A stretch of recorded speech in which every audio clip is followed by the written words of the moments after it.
So మీకు ఈ రోజు క్లాస్లో మూవింగ్ కాయిల్, మూవింగ్ ఐరన్ గురించి ఎక్స్ప్లెయిన్ చేస్తాను. I will try to explain moving coil and moving iron. Now coming to the moving coil instrument.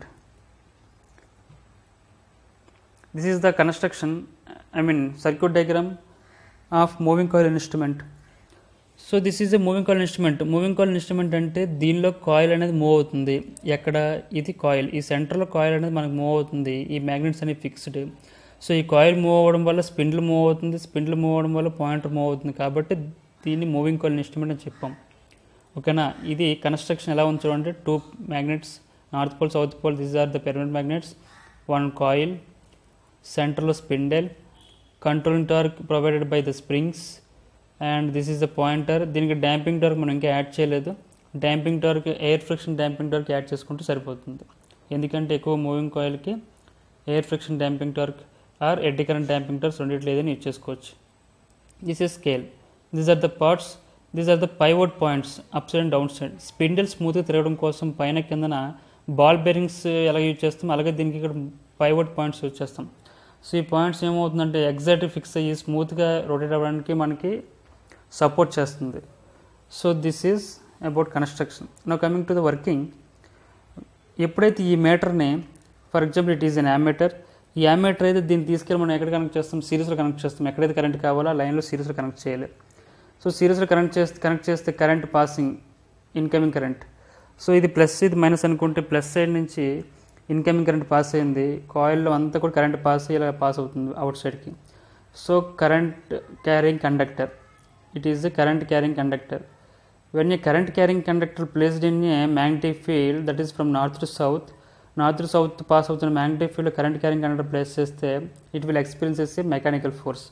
So mechanical force అంటే ఏంటి, either clockwise or anti clock wise. So current direction మీద depend అయ్యి మనము దీనికి mechanical force direction ఎలా చెప్పాలి, Fleming's left hand rule. This is a motor principle. Fleming's left hand rule use చేసుకొని దీని రొటేషన్ మనం గెస్ చేయొచ్చు. So when it is rotates from rotates in clock wise, so 0 to at some value. So దీనిలో different torque provide అయింది కాబట్టి ఇది ఇలా move అవుతుంది.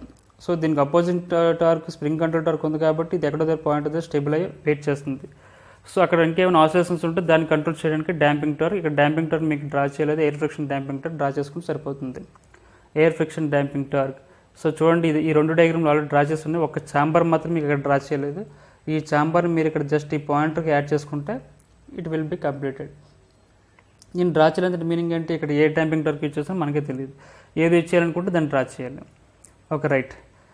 So this is completely about moving coil instrument. Moving coil instrument is used for only DC measure చేయడానికి మాత్రమే. DC current అయినా, DC voltmeter అయినా, DC వోల్టేజ్ అయినా సరే మీరు మెజర్ చేయాలనుకుంటే మాత్రమే మూవింగ్ కాయిల్ ఇన్స్ట్రుమెంట్ యూజ్ చేయాలి. ఎందుకంటే ఇన్ కేస్ ఇదే ఇన్స్ట్రుమెంట్కి ఏసీ ఇచ్చారనుకోండి, ఏసీ అంటే మీనింగ్ ఏంటి, ఆల్టర్నేటింగ్ కరెంట్. సో ఇటువైపు నుంచి కరెంట్ ఇలా పాస్ ఇలా బ్యాక్కి వెళ్తుంది, అగైన్ మళ్ళీ బ్యాక్ సైడ్ నుంచి ఫ్రంట్కి వస్తుంది. Oscillates from forward to backward.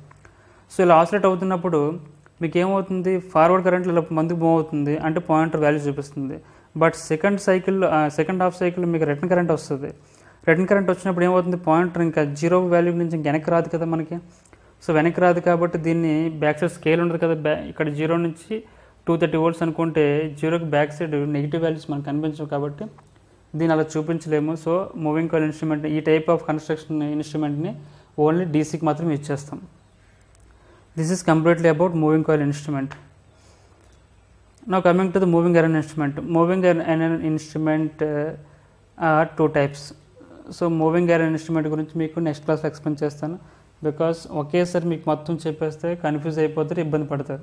So step by step రోజుకు ఒక ఇన్స్ట్రుమెంట్ కంప్లీట్గా నేర్చుకుంటూ మనం ఇబ్బంది లేకుండా ఫ్రీగా నేర్చుకోవచ్చు. Okay. So today I will explain about damping torques and next second one is moving coil instrument. So I will post the material about the torques and moving coil instrument. I will post the material in your Google Classroom in the slot of BW class. Thank you very much. If in case if you have any doubts, then contact me at any time. Thank you very much.